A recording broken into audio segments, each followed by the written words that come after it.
My name's Alex Engel. I am a member of the Boston game dev community here. I've worked at a number of different game studios in the area, as well as working with groups like Boston Postmortem and PAX East and the overall Boston game dev groups. Most of my work has been as in the operations or product management side of game development. So less coming from an engineering perspective or an art perspective, and more coming from the overall game or product management. It's also what I do in my day job. So I've worked for companies like DraftKings and TripAdvisor. I currently work for a small startup, and that small startup is focused on product management and product development. This talk, though, is about how we can identify some of the areas that keep us from launching our games. Things that make our games take too long to develop, things that could be iterated upon and executed upon faster, that allow us to develop our games in a shorter time frame, but then most importantly, deliver our games. There's lots of people out there who start games. I know I'm guilty of this. I'm sure many people are too. Starting games, never finishing them, because it's not ready, because there aren't enough features, because there isn't enough content, because it's not good enough, because it doesn't match the bar set by other people out there, because you're not proud of the work that you've delivered there. Any kind of ideas that you can imagine are reasons for you not to deliver a game. But I'd like you to walk away at the end of this talk thinking, you know what, maybe I should actually just deliver that game. Maybe I should cut, or optimize and get it out the door, because in many ways, what you get from your game and what your game delivers could be fine, could be totally normal. You just may not see it because you're too close to it. I want to set the scene here. First, we've never had so many games, right? So tens of thousands of games exist on Steam alone. There were over 10,000 games released in 2020. And on the App Store, it's an even bigger issue. We had over 300,000 games available on iOS in Q1 2021. Now, one of the hardest things here is that past games don't always lose their appeal as time goes on. It's not like games like Minecraft, Skyrim, Civilization are less compelling years after they launch. In fact, they may be more compelling. You could argue that Minecraft today is far more compelling than it was when it first released 10 years ago. These products don't lose their incentive, and indeed, many cases, people say there's no need for new games to come out there. Not that there won't be new games, but there's no market need. It feels sometimes like every genre niche has already been filled, and we sort of retread the same ideas. And there's this common theory, right, that quality equals sales.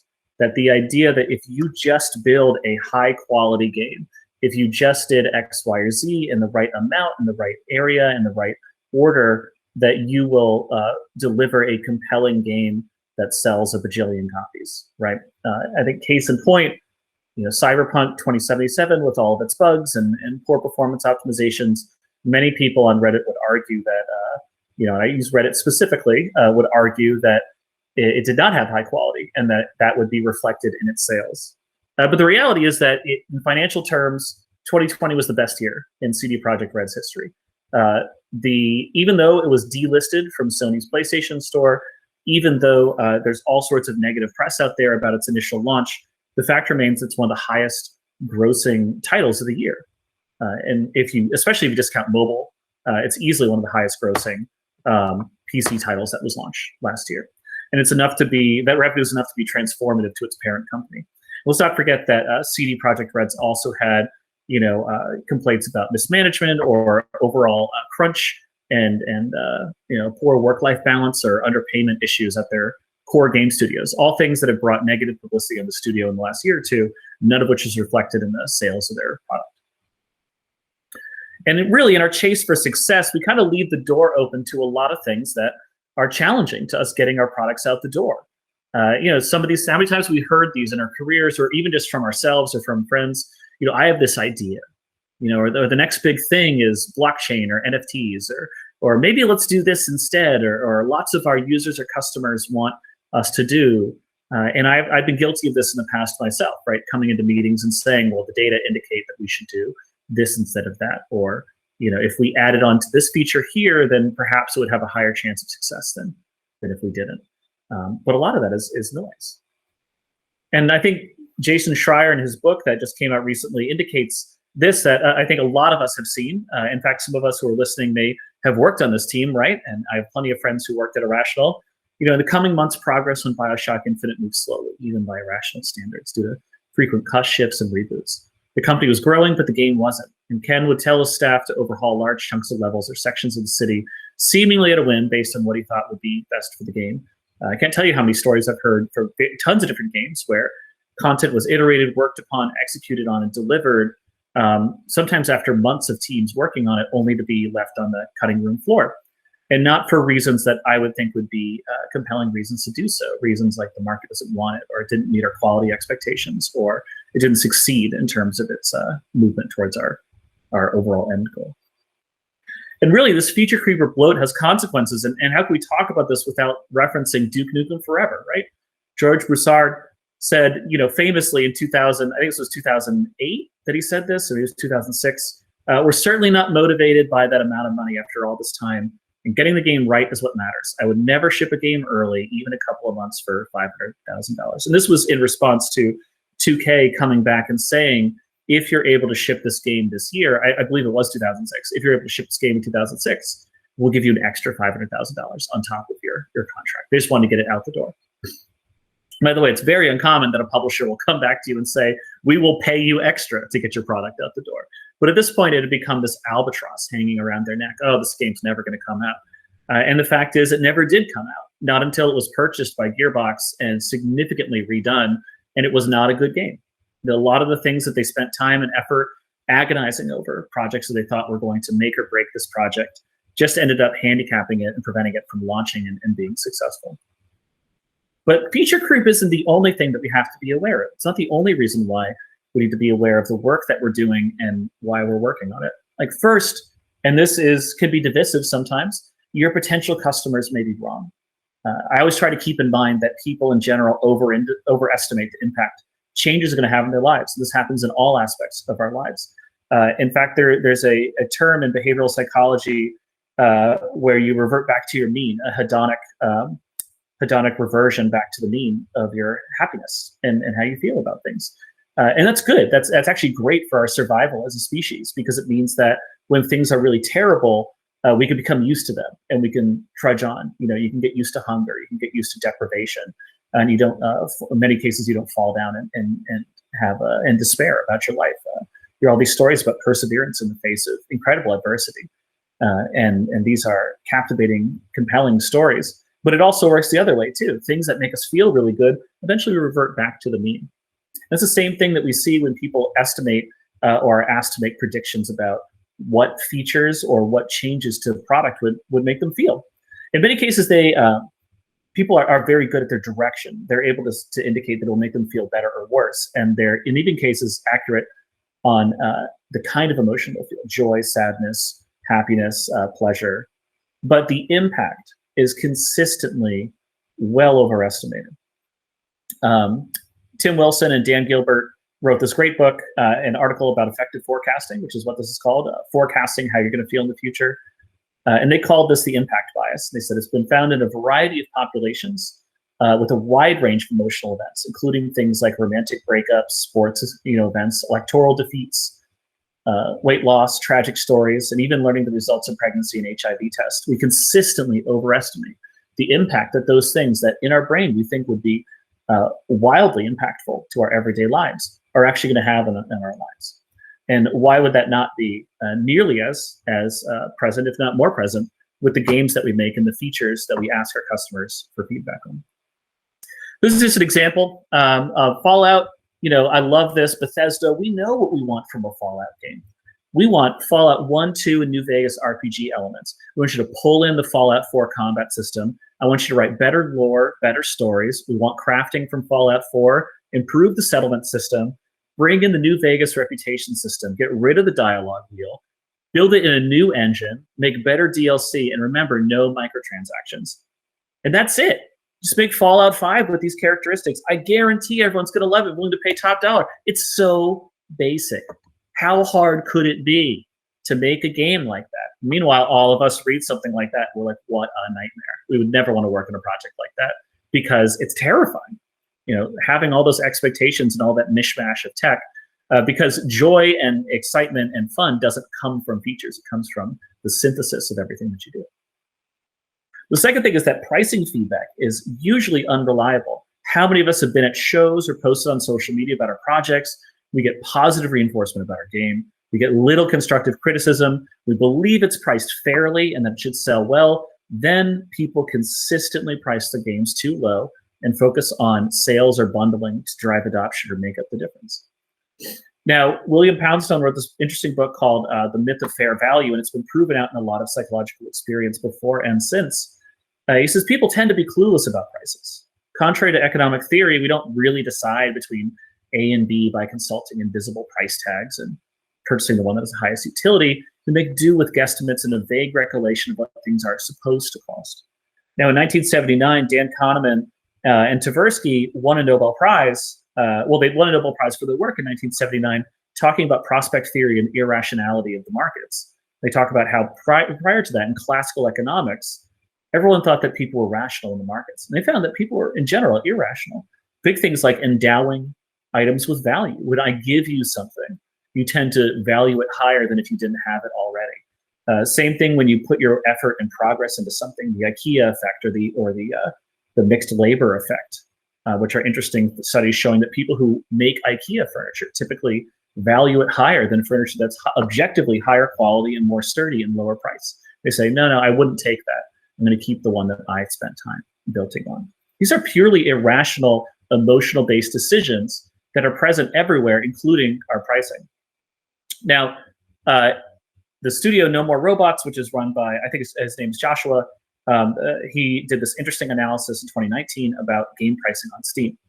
He talked about how in 2018, the average game on Steam sold about 5,000 copies and made about $30,000 in revenue. Now, by the way, I want you to think in your head right here, how much time and effort am I putting into my games? And this is in 2018. Would I have thought that it was sufficient to make $30,000 in revenue on those games? And in the first year on sale, the average price point was $12. Now in 2019, most of the games now ended up selling about 1,500 copies. And that meant that on average, they were making about $16,000 in revenue, just a little over half. And the average price point went down. It actually went down from $12 median, $13 median to $10 median, $11 median. And when breaking up this data and eliminating everything from, I believe he eliminated all games that had fewer than 10 reviews and any games made by AAA studios with the assumption that they would be outliers. So primarily focused on independent or small studio games. He found that games that were priced $10 or less made significantly less money and sold significantly fewer copies than games that were priced, 11 to 15 or 21 plus. In fact, those games priced $20 or more typically sold 5,000 copies and made about $200,000 in revenue. Now, a lot of games priced at 16 to 20, again, 2,500 copies and $55,000 in revenue. Now, we could see why this might be. Even though you're only selling, 500 more copies between 11 and 15 and 16 and 20, each of those 500 copies is going to have a disproportionate increase in your revenue here. Where 500 copies at your game priced $10 would only make, $5,000. If it's priced $20, you're going to make $10,000. And the thing is, a lot of times people they do not have this price set in their brains. They don't know what a game, quote unquote, should be cost outside of larger scale discussions on places like Twitter or Reddit, where people talk about how much a AAA game should be, $60 versus $80 versus $50. But I thought that this data was fascinating. And if anything, 2020 and 2021 has only accelerated this trend. More and more games are coming out year over year, which means there's greater market pressure, which also means that the belief that pricing your games cheaper is going to make you break through is less and less likely to work. And we'll get into this more later. And the third thing is that many people start out building a car instead of a bike. There's this famous exercise that Henrik Nyberg built, where he said, if you're building a product for a customer, you shouldn't assume that they want to build a bike. If they have a problem, the problem is getting from point A to point B. Why would you go to the single thing that costs the most amount of effort and time to build when they could be satisfied with a skateboard or a scooter? How often when people go around town in the city, do we see people riding around the city on a bike or on a scooter or a skateboard or whatever, and they're perfectly happy to use that to get around. And it costs a heck of a lot less than building a car. And this could be very useful when defining the kind of game that you want to make. Why set out to build a car? Why set out to have the latest graphics with the latest version of Unreal Engine, using the best way to build out your code and using the highest quality products and build all bespoke, when your customer might be satisfied with the bike? Why build your own physics engine when you could just use velocity and vectors that would do just fine? Why create new shaders when you could just buy Jason Booth's shader packs and that'll do the trick? You know, there are all sorts of shortcuts that we can make because I believe in many cases we overestimate the impact these are going to have on our customers, where our customers may not need to get the highest quality boundary pushing graphics on their game. It'd be fine with just pixel art. And it's my opinion, finally, that whether we deliver our games separates developers from the dreamers.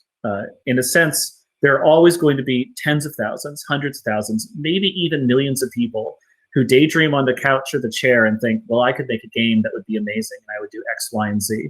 And what separates the dreamers from the doers and from the developers is that we're able to actually execute on our vision and our ideas and release it to the public. And that's a big barrier. And anything that decreases and lowers the amount of, the barrier to us releasing our products to our customers is going to be a good thing here, because it's going to allow us to show our vision and deliver our products to our customers faster than we could before and with less effort.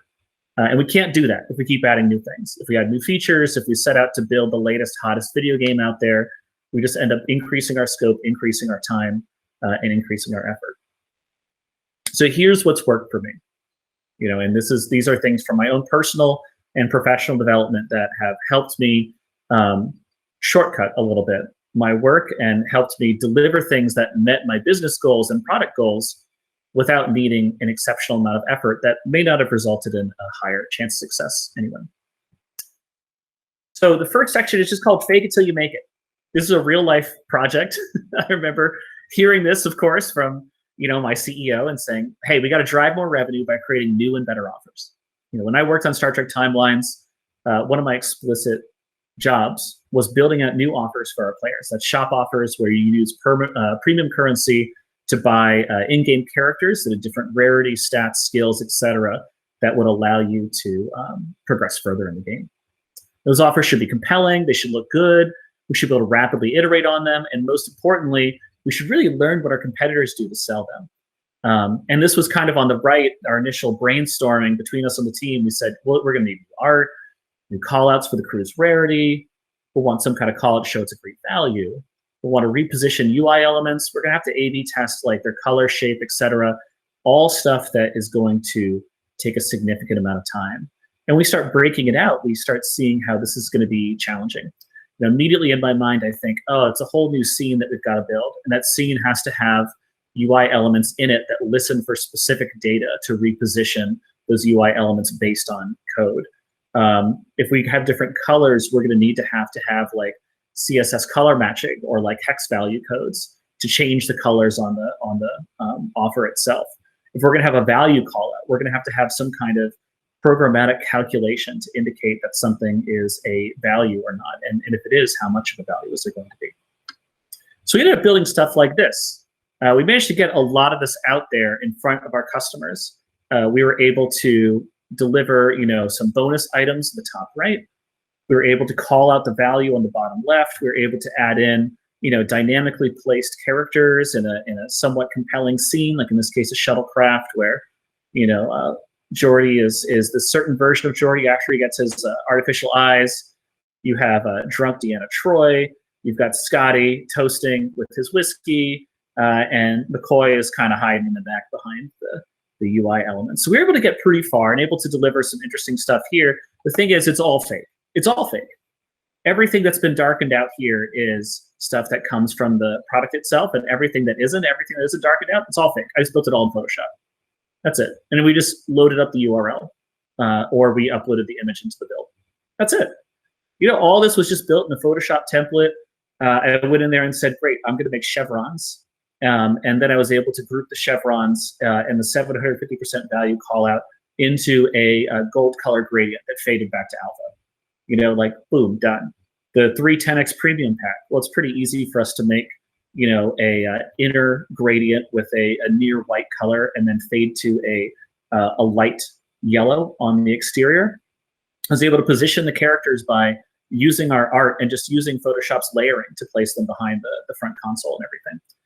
Even the things on the top right that look like they've been programmatically created, the credits icon and how much credits you got, the chronotons icon and how many chronotons you got, all that was built in Photoshop and assumed, based on my testing back and forth, that it was going to be presented in this kind of layout to the customer. And the customer never knew. It's totally opaque to our players as to whether this was made on Photoshop versus whether this was actually dynamically generated in the game engine.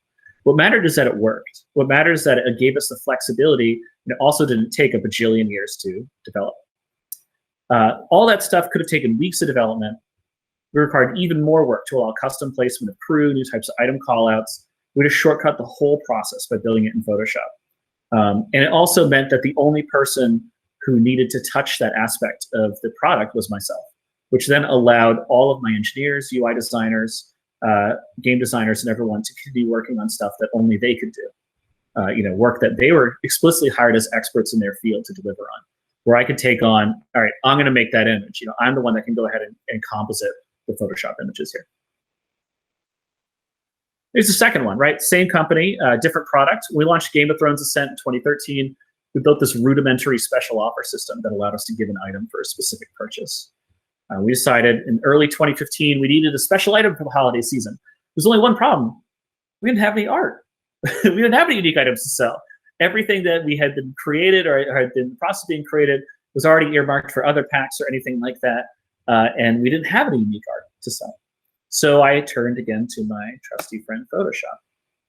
So this is the original on the left here. This is the Skin Changers Owl, which was I believe it was a season 4 or season 5, maybe season 5 in Game of Thrones owl that one of the Skin Changers in the Wildlings did, and they transformed themselves into different creatures and showed that in the show. So we released that item in the game. Now we also got the original art for it, and I was able to go ahead and take the owl itself and isolate it from the scene. I kept the owl in its post, which luckily already had some snow on it. I then took a snowy background that we'd created with another piece of art, put it on there. I grayscaled out the owl, and then I selectively ungrayscaled the eyes and made them gold, made them a gold color. Total time, I mean, this is not exactly Photoshop wizardry here. Let's call it, I'm sure this was probably no more than like 30 minutes or an hour's worth of my work at best. And that included building it into code and putting it into the build of the game. It went on to be one of the best-selling offers of 2015 for that game. Why is that the case? Well, it certainly isn't because it took a ton of time to build it. It's because snowy owls look cool. Let's be honest here, they look cool, and everyone wanted a cool white and black snowy owl with gold eyes. It's basic, but it worked. And most importantly, again, it was something that I could execute on and keep out of the way and out of the pipeline for a lot of my team members who are busy executing and working on more important stuff that only they can do. The second thing, moving in, another way that I've been able to work on things in fast iterative processes is taking a quote that's stolen, misattributed, many cases. I think it was Steve Jobs that said, "Good artists borrow, great artists steal." The actual quote from, I believe it was Picasso, is "Lesser artists borrow, great artists steal." But he actually stole that quote from T.S. Eliot, where he said, "Immature poets imitate, mature poets steal, bad poets deface what they take, and good poets make it into something better, or at least something different. The good poet wields his theft into a whole with feeling which is unique, utterly different than that from which it is torn." And really what that means is you don't have to rebuild the wheel with every game you make. I don't care if it's taking previous code you've written, reusing your assets through palette swaps, using examples from other games or teams. You shouldn't be afraid to build off what others have done. We don't all need to build or create our first acrylic paints. We're happy buying acrylic paints from someone else. We don't have to whittle down and pluck fur to make our own brush. We don't have to do any of that. All that stuff is exciting and interesting, but outside of our area of expertise, right? And we should be okay with taking things that have worked well for other people and other products and moving on. Here's an example. This is an asset pipe that someone has created. They're on itch.io. Henry Software created a series of CC0 licensed pixel items, and they have a whole bunch of these things. This one happens to be 1,200 plus items at a 16 by 16 pixel resolution. It looks a little blurry in here, but it is pixel perfect when you use it in your pixel art. And he or the team has spent all this time building out different item profiles, palette swaps, changes here. They all conform to the same pixel dimensions. They added in shadows. All this stuff that would take me, frankly, a huge amount of time, if not significantly, if I would ever be able to do it, and probably at a significantly lower quality bar to go out there. But this is now available. It's available to all of us to use. It's a CC0 or MIT license, which means you can use it for commercial work or and put it in there. I always love to attribute my work and anything I use from other people, but at the same time, if you did it, that's actually okay under MIT and I think MIT's attribution, but CC0 is, you don't have to have attribution. It's a non-attributed license. And this is just a small fraction of all the items that they went here and made. Suddenly, my game has access to 1,200 plus, inventory items or even just decor that I can put out there on my product without me having to spend the hundreds of hours it would take for me to build this content out there. And I don't feel bad about doing this. I don't feel bad about using this art and assets because my goal is delivering a game. My goal is not creating 100% unique assets for everything that I do, because I know that that would bloat my work out, because I know that I'm not being asked to do that, because I know that my definition of success, which we'll get into in a little bit, doesn't include building all my art for myself. I'm okay taking other people's wheels and welding them onto my game. Bigger studios do this all the time. This is Final Fantasy Tactics, one of my favorite games of all time.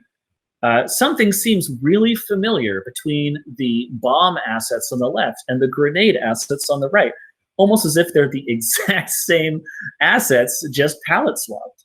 And we saw this all the time in the 80s and the 90s, especially with pixel games. This is a hobgoblin, not a goblin. And it's a hobgoblin because it's wearing a red shirt instead of a green shirt. And there's nothing wrong with doing palette swaps. Some of my favorite games from the past have had palette swaps in there, and they've just added in or changed mobs, or even just changed the way that their stats are calculated and the loot that they drop. But otherwise, the exact same behavior, mechanics, animation, etc., just slightly more difficult. This is an example from the work that I'm currently doing in my current project. Why make 3 grass objects when 1 will do? It's a very straightforward item, and this is using Godot script to the left here, so it's not using C# or anything. It's closest to Python, but essentially saying on line 7, hey, listen, I want to set a variable called random frame, and I want it to be one of 3 digits between 1 and 3. And then in the ready function, which is called when the item is when the object is instantiated, I say, great, make its frame equal to the random frame value that you set for this item. That's it. That's all I had to do. All the other mechanics are exactly the same, but I didn't have to go ahead and build 3 different grass items. I just went ahead and said, great, I'm going to build 1 grass item, and then I'm just going to randomly assign what kind of grass it is. And if I ever need to build out a specific grass item, I comment out the random frame, and I set the frame itself in the editor. Another example here, this is exactly what I was talking about with the item sprite here. This is using that same item sprite sheet, all 1,250 plus things in there. And on the top right, there is a criteria called frame. And that frame is currently set to 0, but it could be set to any of the frames between 0 and 1,250 that indicates what kind of item it is. The speed of it is 0. I'm not letting it parse through or run through any of its frames. And then when I go ahead and build out the code, it's all based on its name. So for whatever the item name is, I say, great, that item name is then going to map back to a JSON file that I have. And that JSON file contains everything needed for that item stats, including its image frame. And then in the item code itself, I say, great, set its image frame to the JSON data.item data.item name, and then into its image frame itself. And that means I only have to build out 1 asset in particular in that actual thing. In fact, there's only 1 world item asset in my game. And all it does is just define all these things, and you just make different instances of that same world item asset. And the JSON file itself handles all that stuff. In fact, the code doesn't even reference calculating stats outside of this one function here that goes ahead and calculates the stats. It just iterates over every item in your inventory array and calculates your total stats based off of that. And then the total stats are stored on the player. Again, why build out 1,250 items when I could build out 1 item and just programmatically determine exactly everything about it based on the JSON file, rather than having to go through and create 1,250 individual items in my game. And that's also why I like Godot. It's so tolerant of amateur code, right? Just like Python, yeah, you can copy paste pseudocode into the program and expect it to work. Sure, why not? Semicolons are suggestions at best. And the third thing here that really helps is remembering to value your work, or no one else will. Your time and effort is worth what you ask for it. And this is true in salary negotiations, contract negotiations, or selling your products or games. You as the maker sets the price, and then the market decides whether it's worth it or not. Setting your price lower in an attempt to break through the price barrier is actually probably going to be less effective than you think. Many people will probably gladly pay more for your time and your effort. Here's a scale right here. On the left axis, the y-axis is the cost of your game. And on the x-axis, the horizontal one, are the number of buyers that might buy it. And just for the sake of example here, I put a $100 top for the cost of your game and 1,000 potential buyers that would buy it at any cost. Now, when you go ahead and you set up here and you look for the area underneath this curve, you may set your item's product at $10. Now, at $10, maybe you get 600 buyers at $10. So you make $6,000 on your game. You might think that's great. Obviously, I want to maximize the number of people that are going to purchase my game. But the reality is you could probably set your game at $30. And while you wouldn't get it's highly unlikely you would get all 600 people who bought at $10 to buy at $30, maybe you'll get 400 people to buy at $30 versus $10. And if you sell to 400 people at $30, you'll actually double your revenue. Instead of making $6,000 for 600 users at $10, you'll make $12,000 for 300 users at or 400 users at $30. And that can be true even for extremely high priced games, where games that cost $80 and $90 in some cases, collector's editions and whatnot, exist solely because some people are willing to spend that much money for it. And if you don't allow those people to spend that much money, they won't do it. They don't have to. They wouldn't. Why would you spend $40 for a product when you could spend $10 for it? But if you add those things in there, or you never allow your product, or only allow it later on to go down in price, then you're going to capture the total available market. And if you're watching this and wondering how free-to-play games work, this is exactly how it works. In free-to-play games, you're attempting to capture every single price point on this curve. There are people who play your free-to-play games who are only willing to spend $2 a year on your game, but then there are people who'd be willing to spend $500 or $1,000 in your game. Why artificially cap either at the top limit or the bottom limit by putting an artificial price on your game, especially if you don't have much insight into how much people are willing to pay, when you could give them a variable price point and allow them to determine how much they're going to spend on the game.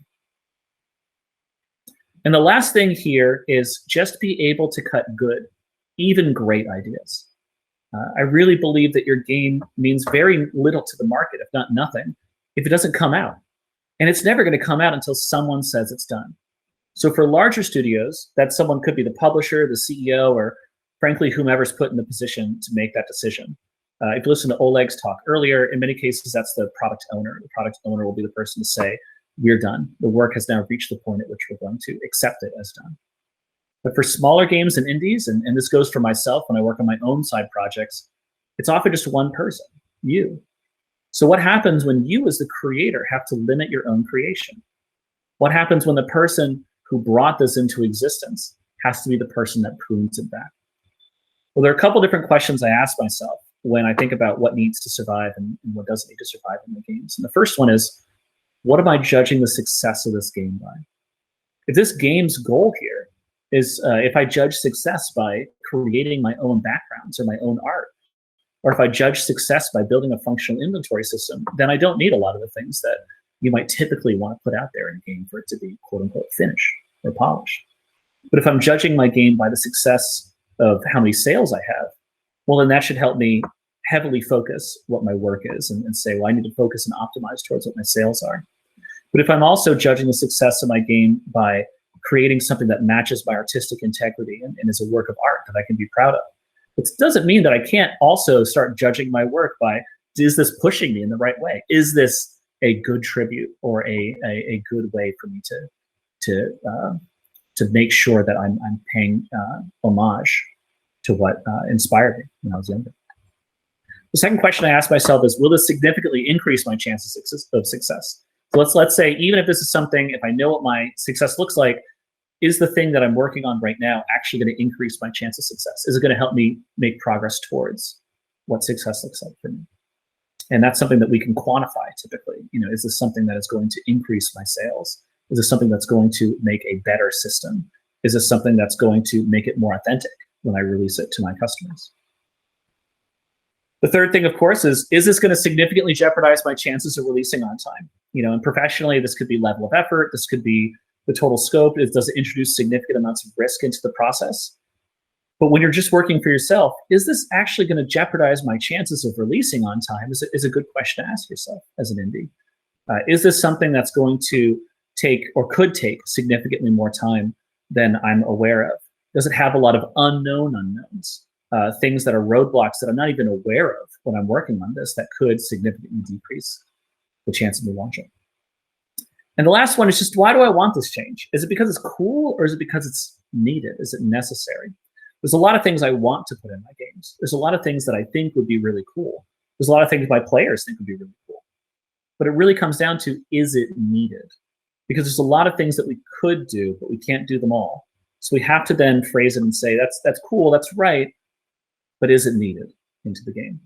Now, there are, of course, things in here that are really cool and frankly can make or break your game, but wouldn't have seemed to be needed when they were brought up. And I mean, that's part of it. I always like keeping, part of my work stream to allow for really cool, weird changes to come through. I think that's important. I think it's important for us to have people who are inspired and excited about changes that don't have a solid ROI sometimes work on them and bring them out, because sometimes you will capture lightning in a bottle. But in most cases, you should be evaluating it on whether it's needed. But yeah, man, that's like your opinion, man, right? Like, what and how you judge success is one of the first opinions you should form for your games, right? Right up there with, I want to make this kind of game and I have some really cool ideas. You should be sitting there thinking to yourself, well, what would success look like here for me? What am I actually setting out to accomplish with this game? And how will I know whether my game or the things that I build in my game are going to take me there? So that's a lot of slides. It's been about 40 minutes since I started, and there's a lot to go over there. And certainly there's a lot of questions that people may have. So I want to go ahead and go into Q&A right now and just give you guys an option. Ask any questions that you have about work that I previously worked on, or anything you specific examples or projects that you're currently working on now. And let's collaboratively try to dig through this. Or if you think that I'm just straight up wrong about some of this, I'd love to hear that too. Constructive criticism and critique is important. And just because someone comes into here and has an opinion in slides doesn't mean that they're right. So I would love to hear contrary opinions as well. So feel free to come up and let's talk through it. A couple questions to chat. The first one here is, did you have to make it work on different screen sizes? So it's a good question. One of the things that I do to cut down a lot of that is that Godot or Game Maker and Unity and a lot of engines already have canvas items or things like that that automatically scale based on your screen size. Plus, I typically cut down my scope significantly by constraining those things and saying, okay, I'm going to go ahead and only release my products so it can only be in this aspect ratio. And that way I know that even if you resize the canvas, there's always going to be specific markers and delineators in the UI that I can go ahead and set up and say, okay, well, I know this to be true. I know that on the top left, there's going to be, I want to have an X percentage knockout for my health UI and put it there. In many cases, my UIs are instantiated within that canvas, and then all the other stuff that's happening in the game is happening below it, of course, on the game world. So, yep, do I have to make it work on screens, different screen sizes? Sure. But the fact is the definition of success for a lot of my games is making a game that works on PC. And so I don't have to worry about things like making it work on tablet or different phone screen sizes. I can assume that if someone has it on a PC that they'll pretty much be okay with resizing it on their own if they so desire. And in most cases, the expectations that people have for the games that I'm making are low enough that I can just get away with saying, this is a project that does not have that in there. If it becomes an issue, then of course it's something I can dig into further and go in and work some more on. But most cases, it has not been an issue.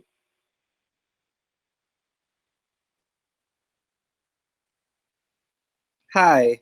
Hey. Thank you for the talk. One of the things that when you brought up the reusing, or rather using, asset packs like for the pixel art items, I immediately was like, yeah, why aren't we doing that in my studio? Why aren't we doing that? And I wrote to my art director, and we talked about it. And one of the things that I think is really challenging to me as a producer, as opposed to an artist, is that there's a great resistance to it because of style, because of consistency, because of, well, we have improved since XYZ, and therefore we need to have a consistent style. We need to have things that are specifically made for this. So I'm wondering, in your roles in more team settings, how have you sort of been able to navigate convincing others of the values of taking shortcuts, specifically when it comes to art? Yeah, that's a great question. As someone who makes art myself and does art, typically physical art, I don't do very much digital work, but as an artist myself, it's very difficult. I hold myself to a strange standard, which is one of those things like, for some reason, the work that I do has to meet my own internal expectations, which can be bizarre. Like, oh, this wasn't very good because I wasn't using the right kind of ink. So like the blacks came out all bonkers, or like, oh, the line work in this part was really poor. When the reality is, when I show it to other people, those other people are like, damn, that's pretty good. I'm pretty happy with that. That looks pretty neat. And I think that is a challenging aspect in the artistic side, the creative side of game development, just like it is in movies and music and art in general, is where do you draw that line? And the only thing I can say in a team environment is that's something you have to work with as your team, and you have to be okay with as a team. You have to commit to it. Myself being a one-man indie game studio person right now, I can go ahead and make those kind of decisions myself. I have to be okay with it. Now, it also means I have to accept the consequences, which is people can come forward and have a legitimate criticism, which is you didn't make all your own art, which is true. It's just a true statement. And I can talk all I want about transformative art and like changing things up programmatically or using it in different ways. But the truth is that the materials are the same. But I also do woodworking, and in woodworking, it's very similar. Just because I go ahead and I make a table, like a coffee table, out of the same materials that someone else made a coffee table out of, doesn't mean that it's any less valuable or any more valuable. In many cases, it's the technique and execution of how you use those materials and the way that you hid the imperfections and the way that you finish the wood that makes the difference between like a master piece and a piece that's simply competent. And I view art the same way. If you are really focused on building your own art because that's critical to the success of your game, if having your own visual style is critical to the success of your game, then you have to make your own art. I think looking at Star Trek Timelines is an interesting example. Authenticity was critical to us. So where we could have gone with a more stylized view for some of our art pieces, instead we had to go with a more recognizable view because that was critical to the success of the game. Because we define success of the game as bringing in Star Trek fans who are excited about making and playing a Star Trek mobile title. In order for us to get to that point, we had to make some sacrifices and just sort of go with photorealism as opposed to more stylized view. You look at games like World of Warcraft that have a very strong style Bible and very strong style background that Samwise or Metzen put together. Those games have a very clear statement that they want to make about their art. They can't really pull from other people, even if they're inspired by people like Frazetta or Fred Fields. They can't really go ahead and use their art because their art was built for specific things. So I think it really has to come down to your team and what your team feels is acceptable. For me, getting a game out there and having a game that's functional, working, and fun is worth more and is how I define success for my games than having all unique art. But it is a trade-off. And I think that's one of the things that you should be talking about very early with your team when you start working with a team is what's the level of acceptability in that art. Which is kind of like a cop-out answer now that I think about it, because it's like, you got to talk to your people about it. But at the same time, it's true. It's one of those things that's like super basic, but it is true. Only your team can tell you what is acceptable and what would make it successful. But I think there's a lot to be said about not reinventing the wheel. There's a lot of reasons why when I worked at DraftKings, a lot of our iconography was around the specific ball or recognizable sports icons that we had in those sports, because authenticity was important and recognizability was important. It wasn't important to us that we make a whole new football icon. We could just use the existing football icons that everyone's always used, because that's what football means. Football is a football. It's I don't need I don't need football 2.0. Any other questions y'all have?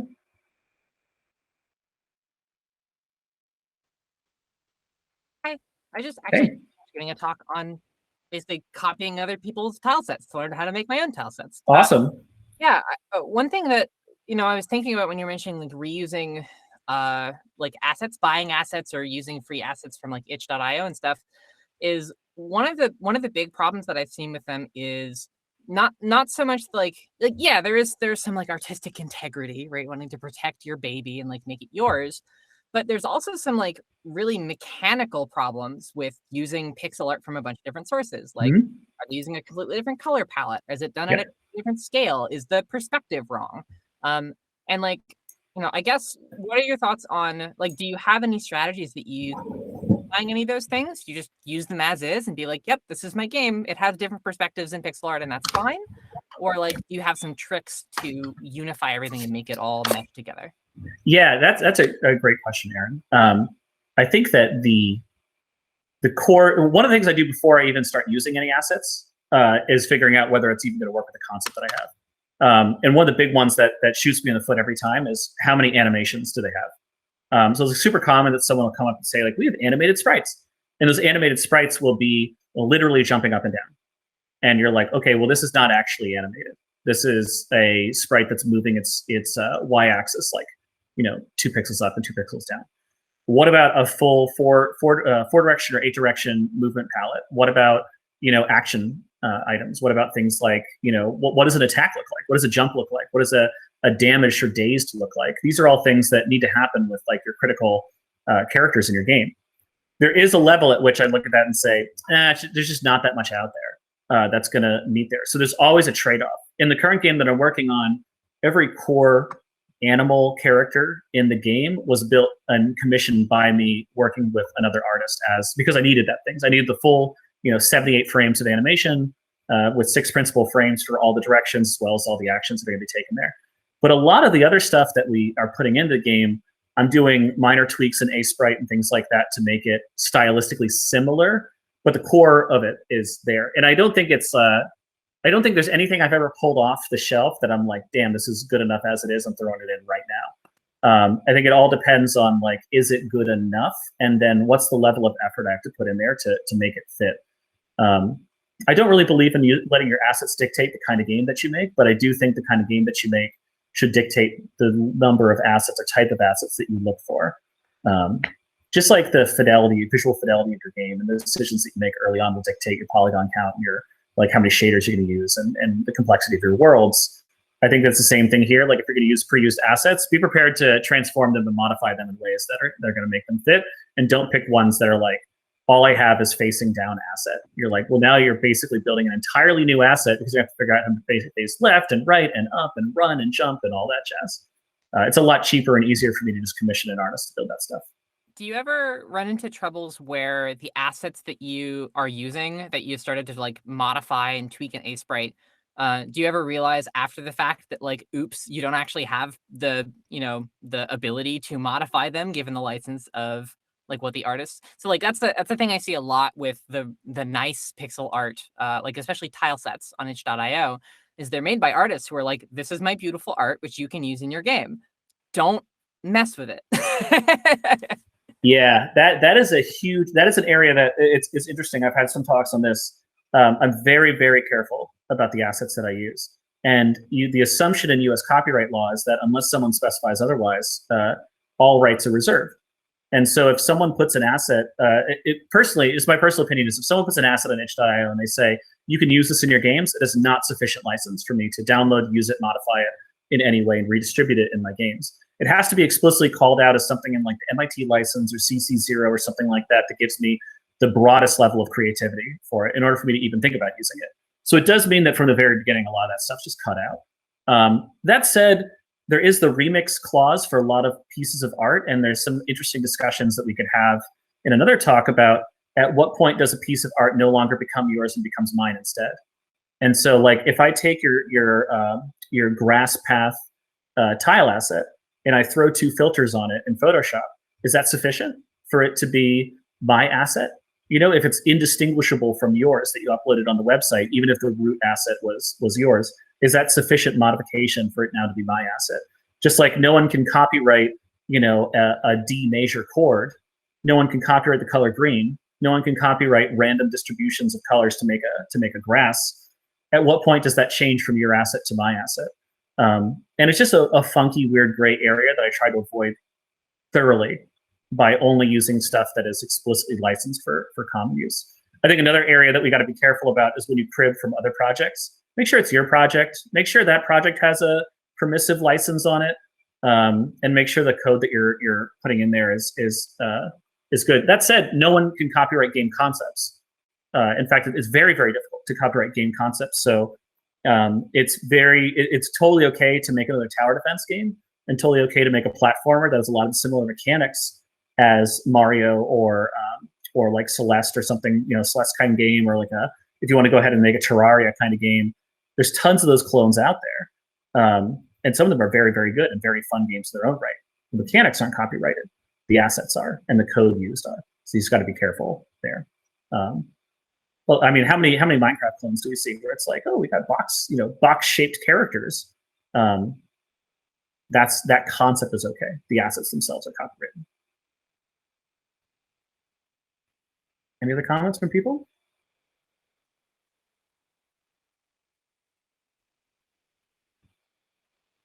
Cool. Well, yeah, I think one of the things that I get the most out of this work is one of the things. There's one thing I want you to come away from. It's that just helping you set from the very beginning what success looks like for your projects, and then cutting away the things that don't match up with that success. It can be very painful.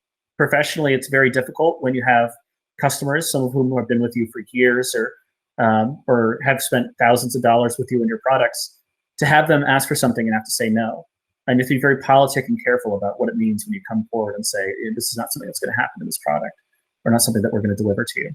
It can be very difficult to come forward and say, this just isn't your cup of tea. It's just not going to be the kind of game that you're looking for right now. And that's okay. It's okay for you to play another game. It's okay. There's millions of them out there. But it can be very challenging sometimes to go with that. And having a definition of what success looks like and what your vision will look like when it's realized will help you cut back on the stuff that's frankly excessive, and then also help you really focus in on the things that are gonna make you feel good when it's finally launched. And at the end of the day, is going to help you actually release your game, as opposed to throwing some kitchen sinks in there. Brian, you got a question? I do, yeah. I just want to, well, first of all, just want to say thanks for the talk. It was really informative. I want to circle back to the book you mentioned towards the beginning of your talk that just came out, the Press Reset book. And yeah, it was, it was heartbreaking to read the stories about what happened to the BioShock team.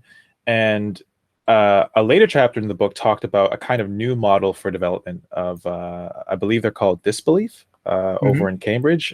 Basically just like moving towards contract work about like people specializing in a certain aspect of a game. It's like, we're your tech team, we'll do a contract for the tech. And it seemed to suggest that we could be moving into a new model for the industry where every department kind of has that kind of specialization. I'm just curious, like, as someone who's worked in production, what do you think about that model?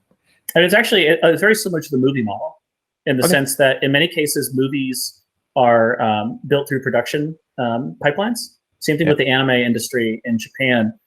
In a lot of TV and animation stuff, the production company will come in and contract out a lot of aspects of the work to various experts in the field. A lot of major movie companies, including Disney or DreamWorks, will do the same thing. They'll contract out animation, they'll contract out, specific aspects of movie development to specific groups. It's very rare that there's like a vertically integrated media company in TV or movies that does everything. Also, there's unionization in a lot of those organizations where, like, if you want to get a grip or a rigger or a lighter, in many cases you have to go through the union. Same thing with artists and voiceover artists. I think the video game industry moving towards contract is closer to that in the sense that you can get experts to do that. The challenge is that I've always had is communication on that side.